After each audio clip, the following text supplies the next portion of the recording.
അല്ല, അതിലേ ഞങ്ങളെ സംബന്ധിച്ചിടത്തോളം RSS എന്ന് പറയുന്നത് നമ്മുടെ രാജ്യത്ത് അപകടകരമായ രാഷ്ട്രീയം കൈകാര്യം ചെയ്ത ഒരു സംഘടനയാണ്. അതിലൊരു തർക്കവുമില്ല. ഈ രാജ്യത്ത് വിദ്വേഷം പടർത്തുന്നതിന്, രാജ്യത്ത് കൊലപാതകങ്ങൾ നടത്തുന്നതിനൊക്കെ നേതൃത്വം കൊടുത്ത സംഘടനയാണ്.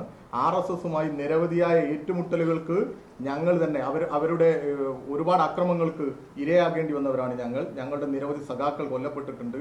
ഞങ്ങളെ സംബന്ധിച്ചിടത്തോളം നിങ്ങളായാലും ആരായാലും RSSുമായിട്ട് ഒരു ധാരണയോ ഒരു നീക്കുപോക്കോ ഒരു കാണലോ ഒരു സംസാരമോ നടത്തരുത് എന്ന് തന്നെയാണ് ഞങ്ങളുടെ അഭിപ്രായം. ആരും RSSുമായി കൂട്ടുകൂടരുത് എന്നുള്ള അഭിപ്രായമാണ് ഞങ്ങൾക്കുള്ളത്. അതിന്റെ അപ്പുറത്തേക്ക് മറ്റൊരു നിലപാട് ഞങ്ങൾക്കില്ല. ആരും ADGP എന്നുള്ളതല്ല,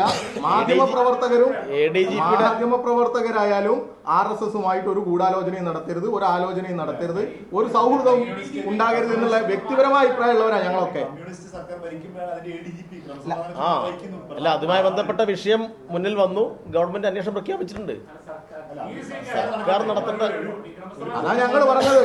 ആരും എന്നുള്ളതിൽ ഒരാൾ പോലും ഈ പറയുന്ന സംഘടനകളുമായി, അതിപ്പോ SDPI ആകട്ടെ RSS ആകട്ടെ, ഇങ്ങനെയുള്ള വർഗീയത വളർത്തുന്ന, ഇവിടെ വിദ്വേഷം വളർത്തുന്ന ഈ സംഘടനകളുമായി ഒരു ധാരണയും ഒരു കൂടിക്കാഴ്ചയും നടത്തരുതേ എന്ന് ആഗ്രഹിക്കുന്നവരാണ് ഞങ്ങൾ.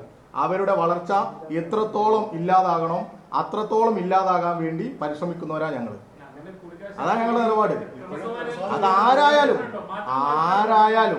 ആരായാലും ഇവരുമായിട്ടുള്ള ഒരു കൂടിക്കാഴ്ചയും ഒരു ധാരണയും ശരിയല്ല എന്നുള്ള നിലപാടാണ് ഞങ്ങൾക്കുള്ളത്.